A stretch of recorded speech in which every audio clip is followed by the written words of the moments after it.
I moved into the Maple Street apartment in March, right after the divorce. It wasn't much, second floor, 2 bedrooms, view of the parking lot, but it was mine. For the first time in years, I had a place that was just mine. I worked remotely as a graphic designer, so I spent most of the day at home, at the little desk by the living room window. I liked the routine. Coffee at 7, work until noon, lunch break, a few more hours editing projects. At night, I'd watch something on TV or read. Nothing extraordinary, nothing worth watching. The apartment across from mine stayed empty for almost a month after I moved in. It was a mirror image of mine, same layout, same windows, just on the other side of the small inner courtyard. I could see straight inside when the curtains were open, just as anyone there could see into mine. But it never bothered me. After all, who actually stares into other people's windows? At the end of April, someone moved in. I saw the moving truck on a Friday morning. A man, alone, thin, about 40, with dark hair tied back in a ponytail. He carried in a few boxes, an office chair, a large monitor. Not much. He didn't wave. He didn't smile. Just went in and closed the door. The following Saturday, I was working when I noticed something strange. He was installing something on his window. A small black camera mounted on an adjustable arm. I saw him adjusting it, tilting it left, then right, testing the angle. And then I realized it was pointed directly at my window, not at the courtyard, not at the parking lot, at my living room. I got up and stood there, frozen. He didn't look at me, just finished mounting the camera and disappeared from view. I tried to convince myself I was being paranoid. Maybe it was just a normal security camera pointed toward his own door. Maybe it only looked like it was aimed at me. I closed the curtains and went back to work, but I couldn't focus. I kept staring at the closed curtains, imagining him on the other side, watching. That night, I opened a tiny gap in the curtains and looked toward his apartment. There were 3 cameras now. One in the living room window, another in the bedroom window, and a third on the kitchen ledge, all mounted on adjustable stands, all pointed at my side of the building. My stomach turned. I grabbed my phone and took a photo. His lights were on, but I couldn't see anyone. Just the camera's small, black, watchful eyes. I called building management Monday morning. The woman who answered was polite but useless. "Are you sure the cameras are filming you?" she asked. "A lot of residents use security cameras these days. They're pointed directly at my windows," I said. "All of them. I'll file a report. But if the cameras are inside his apartment, technically he has the right to install them. What about my right to privacy?" I pressed. "Keep your curtains closed," she said, and hung up. I started working with the curtains closed. The room became dark, stifling. I had to keep the ceiling light on even during the day. Felt like living inside a box. I hated it, but I hated the thought of being watched even more. 3 days later, I noticed something new. I was taking out the trash around 6 in the evening when I saw he had installed another camera. This one was outside, fixed to his balcony, pointed at the building's entrance. When I walked underneath it, I felt the lens follow me. I looked up and saw it move, adjusting focus. It wasn't my imagination. It was tracking me. I ran back inside and locked the door.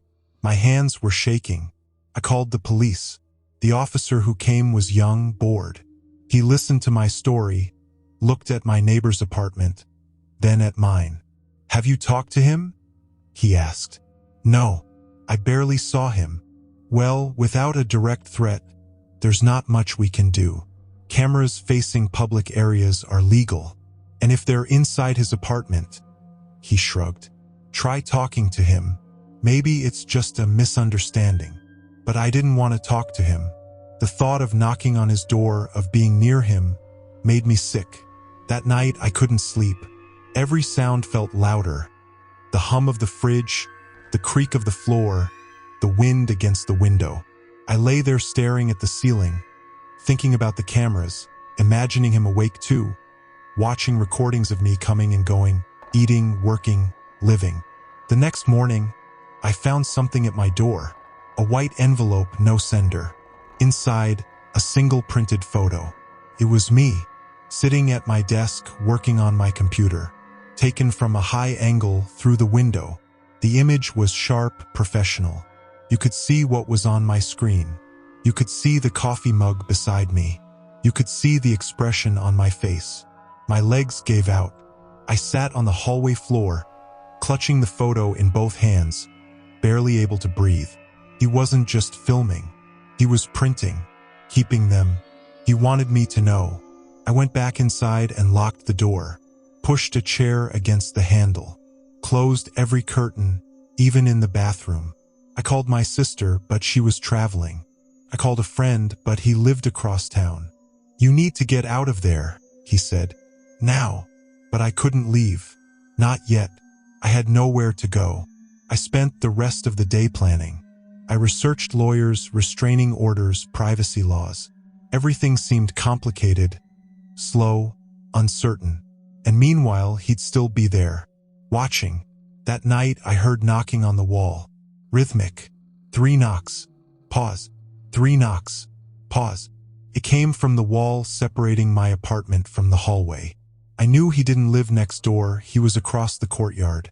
But the sound was unmistakable. Someone was knocking, waiting for an answer. I froze in bed, clutching my phone, ready to dial emergency. The knocking stopped. After a minute, I heard footsteps walking away. The next morning, I woke up to a text from an unknown number. "You keep the curtains closed now. That's good. But I can still hear you." I dropped the phone like it was burning, ran to the window and peered through a crack in the curtain. His apartment was dark. The cameras were still there, motionless, aimed at me. I couldn't take it anymore. I called my sister and begged to stay at her place, even though she was away. She mailed me the key express. I packed that afternoon, just the essentials. I didn't tell management, didn't leave a note. I just left. When I passed his apartment, I saw a note taped to the door. "See you soon. I've been living at my sister's house for 5 months now. I canceled the lease and paid the penalty. Never went back. But I still think about the cameras. I wonder how many photos he took, where they are now, what he did with them. Sometimes when I'm alone at night, I get that feeling again, the feeling of being watched. I check the windows, the locks, the curtains, but I never find anything. Maybe it's just paranoia. Maybe it's trauma. Or maybe he found out where I live now. Yesterday, I found an envelope at the front door. White, no sender. I haven't opened it yet. It's sitting on the kitchen table. I look at it every time I pass. Part of me wants to burn it.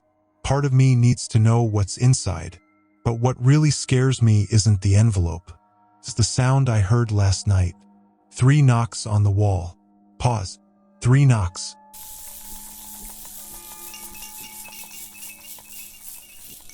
I'm a high school teacher. My wife Sarah works remotely as a graphic designer, and our daughter Emma just turned 7. We moved to the suburbs of Portland 3 years ago. One of those quiet streets where people wave from their driveways and kids leave their bikes unlocked on the lawn.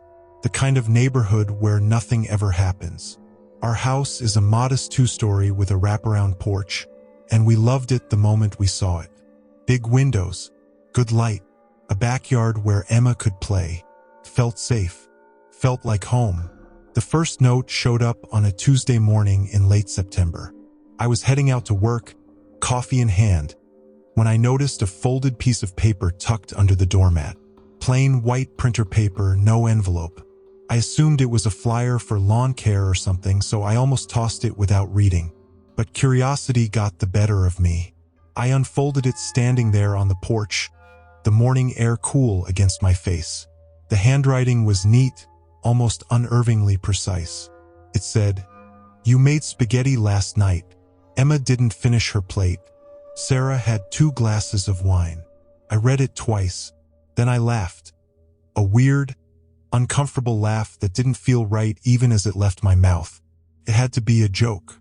Maybe one of the neighbors trying to be funny? We'd had dinner on the patio the night before.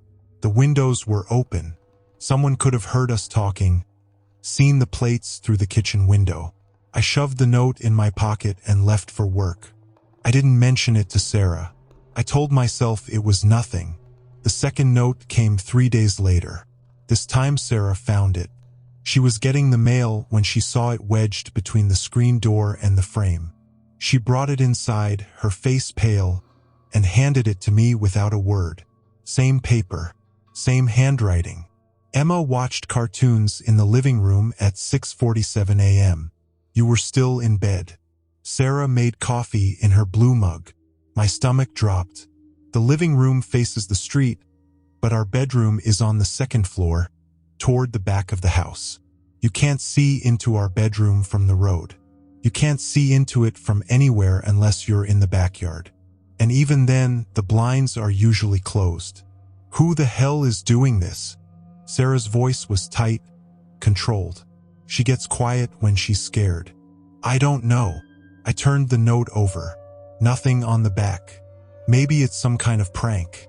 Kids from the high school, maybe. Kids wouldn't know what mug I use. She was right. I called the non-emergency police line. They sent an officer over that afternoon. A young guy, maybe late 20s, who took notes and looked sympathetic but ultimately useless. He said unless there was a direct threat, there wasn't much they could do. He suggested we install a doorbell camera, keep our curtains closed, maybe talk to the neighbors. We did all of that. I put up a Ring camera that same evening. We started closing the blinds even during the day, which made the house feel smaller, darker. Emma asked why we weren't opening the windows anymore, and I told her we were saving on heating. She didn't question it. For a week, nothing happened. I started to think maybe the camera had scared them off. Maybe it really was just some bored teenager who got freaked out and moved on. Then the notes started coming faster. The next one was slipped into the mailbox. Emma's night light burned out. You replaced it at 9:16 p.m. You sang her the song about the moon. That was the night I started having trouble sleeping. Emma's room is at the end of the upstairs hallway. The window faces the backyard, but it's small, high up. You'd need a ladder to see inside. I went out back with a flashlight after Sarah and Emma were asleep, checking for footprints, disturbed dirt, anything. Nothing. Just wet grass and the old swing set. The one after that, Sarah folded laundry on the couch while watching a murder documentary. You fell asleep at 10:33. She stayed up until 11:50. The camera caught nothing. No one approached the porch. No cars slowed down in front of the house. I checked the footage obsessively, scrubbing through every minute. Whoever was doing this knew where the camera was. They were avoiding it. I started walking the perimeter of the house every night before bed, checking locks twice, looking for gaps in the fence, scanning the tree line behind our yard. Sarah would watch me from the kitchen window, arms crossed, her face unreadable. We stopped talking about it in front of Emma, but she could feel the tension. Kids always can. The notes kept coming. One every few days. Always small details. Always things no one should know. You argued about money after Emma went to bed. Sarah cried in the bathroom. Emma drew a picture of a cat. You hung it on the fridge. You watched a movie but turned it off halfway through. You said it was boring. Sarah said you never finish anything. That one gutted me. Not because it was threatening, but because it was true. It was a fight we'd had in our bedroom. Door closed, voices low so Emma wouldn't hear. No one could have heard that. No one. I started to feel like the walls were watching us. Sarah wanted to move.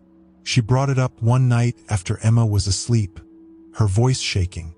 We can't stay here. Whoever this is, they're in the house or they've bugged it or, I don't know, but we're not safe.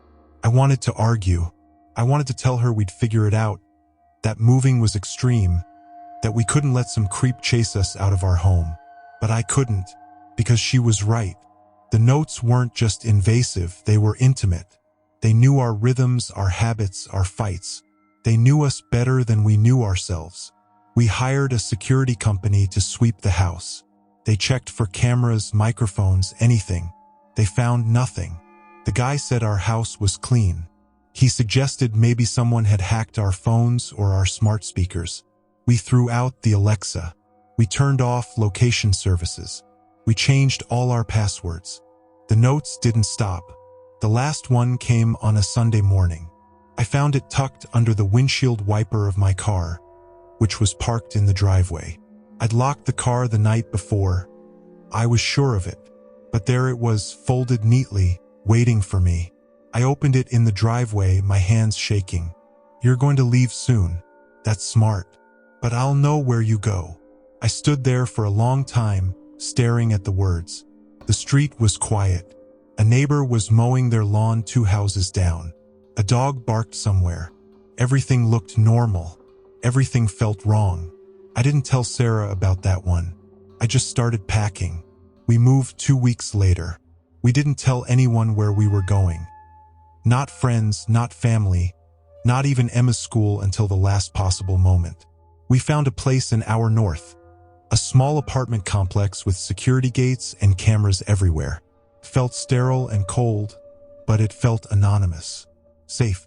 Emma adjusted faster than we did. Kids are resilient like that. Sarah still jumps at every unexpected sound.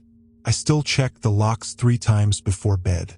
We don't talk about the old house. We don't talk about the notes.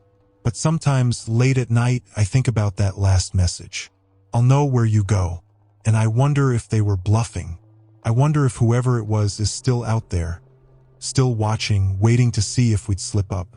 If we'd get comfortable again. Last week, I found a folded piece of paper under our apartment door. I haven't opened it yet. I don't think I will.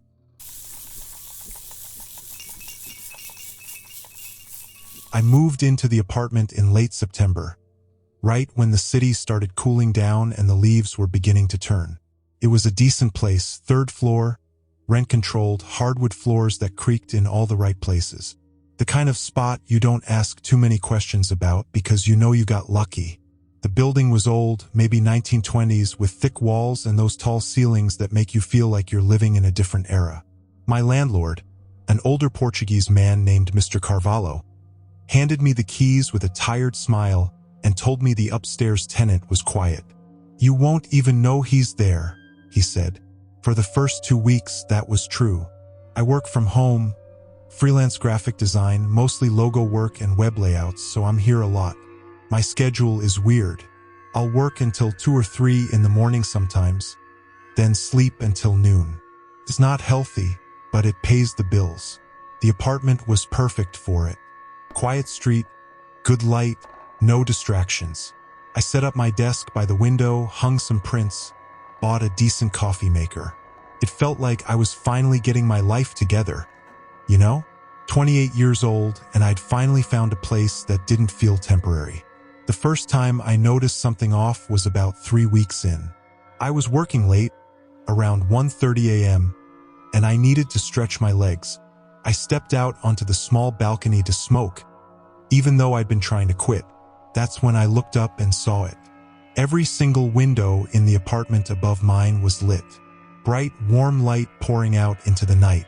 Not the glow of a TV or a lamp left on by accident. Every room, kitchen, living room, what I assumed was the bedroom, all of them burning bright like it was midday. I didn't think much of it at first. Maybe the guy worked nights too. Maybe he had insomnia. Maybe he just liked it that way. People are weird about light. I get it. But over the next few nights, I started paying attention. The lights never went off. Not at 2 a.m. Not at 4 a.m. Not at dawn when I'd finally drag myself to bed. I'd wake up at noon, look out my window, and the lights were still on. Every single day. And then I started hearing the furniture. It was always between 2 and 4 a.m. A heavy scraping sound, like something wooden being dragged across the floor. Slow, deliberate. It would start in what I figured was the living room, drag across to the other side, then stop. A few minutes later, it would happen again. Different direction. Same slow, grinding rhythm. At first I thought maybe he was rearranging.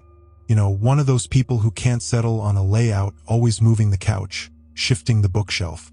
I'm not like that, but I know people who are. But it happened every night. Same time, same slow drag, and it never sounded like he was done. There was no finality to it, no moment where I thought, okay, he's got it where he wants it now. Just endless repositioning, night after night, like he was searching for something that didn't exist. I mentioned it to my girlfriend, Sarah, when she came over one weekend. We were lying in bed and it was around 2:30 a.m. We'd stayed up watching movies, and the scraping started. She heard it too. Her eyes went wide and she whispered, "What is that?" "Upstairs neighbor," I said. "He does this every night." "That's so weird," she said, but she laughed it off. "Maybe he's building something, or maybe he's got OCD or something." I wanted to believe that, but the scraping didn't sound like building. It sounded like searching, like something being moved not to a place, but away from something. And the lights, they were always on. I started checking during the day when I'd go out for groceries or a walk. Noon, 3 p.m., 7 p.m., didn't matter. Every window glowing. I never saw him, not once. No shadow passing by the windows. No sound of footsteps on the stairs. No door opening or closing. I started wondering if Mr. Carvalho had lied to me, if maybe the apartment was empty and the lights were just on a timer or something. But that didn't explain the furniture. Timers don't drag chairs across floors. One night, it was mid-October, getting colder. I decided to go upstairs and knock. I don't know what I was expecting. Maybe I'd introduce myself, ask if everything was okay, casually mention the noise, be neighborly. I stood outside my door for a minute, psyching myself up, then climbed the stairs to the 4th floor. The hallway was dim. There were only 2 apartments on that floor, 4A and 4B. Mine was directly below 4A. I walked up to the door and stood there, listening. The lights were on. I could see the glow under the door, spilling out into the hallway. But I didn't hear anything. No TV, no music, no footsteps, just silence. I knocked 3 times, firm but polite. Nothing. I waited maybe 30 seconds, then knocked again, harder this time. Still nothing. I pressed my ear to the door. I don't know why. Felt stupid even as I was doing it. But I needed to know if someone was in there. And that's when I heard it. Not furniture, not footsteps. Breathing. Slow, deep breathing right on the other side of the door. Like someone was standing there inches away, listening to me the same way I was listening to them. I stepped back so fast I almost tripped. My heart was hammering. I stared at the door, waiting for it to open, waiting for something to happen. But it didn't. The breathing stopped, or maybe I just couldn't hear it anymore over my own pulse. I turned and went back downstairs, locked my door, and didn't sleep until the sun came up. The next night, the scraping started again. Same time, same slow, grinding rhythm. But this time it felt different.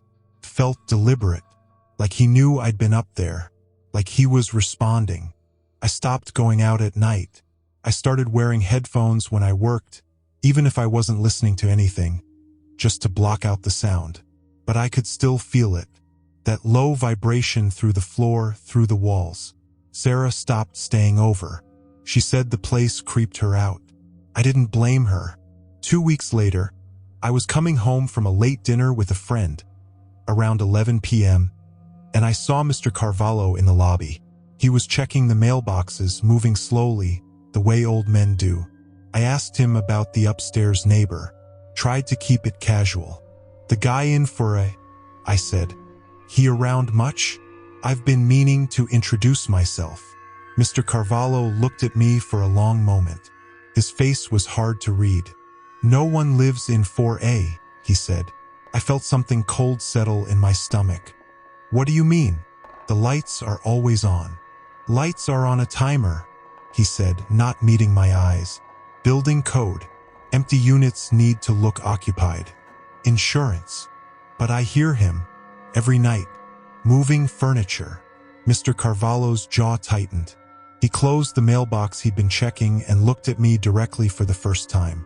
"You hear the building settling," he said. "Old pipes. Wood expanding and contracting. It's an old building. You get used to it." He walked away before I could say anything else. I went upstairs and stood in my apartment, listening.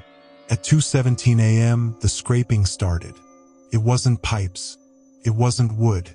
It was something heavy being dragged across a floor that wasn't supposed to have anyone walking on it. I called the police the next day. Told them I thought someone was squatting in the apartment above me. They sent an officer around 3 p.m. I met him in the lobby and we went up together. He knocked on 4A. No answer. He knocked again, called out, identified himself. Nothing. "You got a key?" he asked Mr. Carvalho, who'd appeared from somewhere in the back of the building. Mr. Carvalho hesitated, then pulled out a ring of keys. He unlocked the door. The apartment was empty, completely empty. No furniture, no curtains, just bare walls and dusty hardwood floors. But every light was on, overhead fixtures blazing in each room. The officer walked through, checking closets, the bathroom, the kitchen. Nothing. "See," Mr. Carvalho said, looking at me.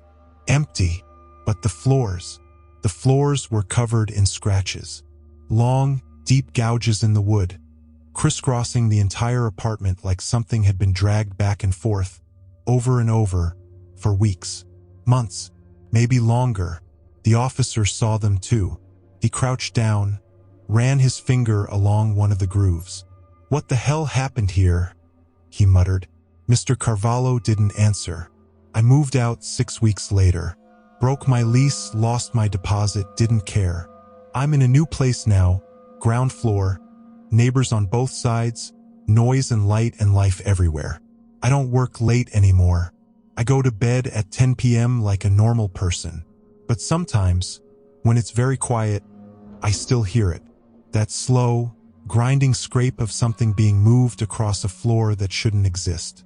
And I know somewhere in some apartment with all the lights on, it's still searching. I don't know what it's looking for. I don't think I want to.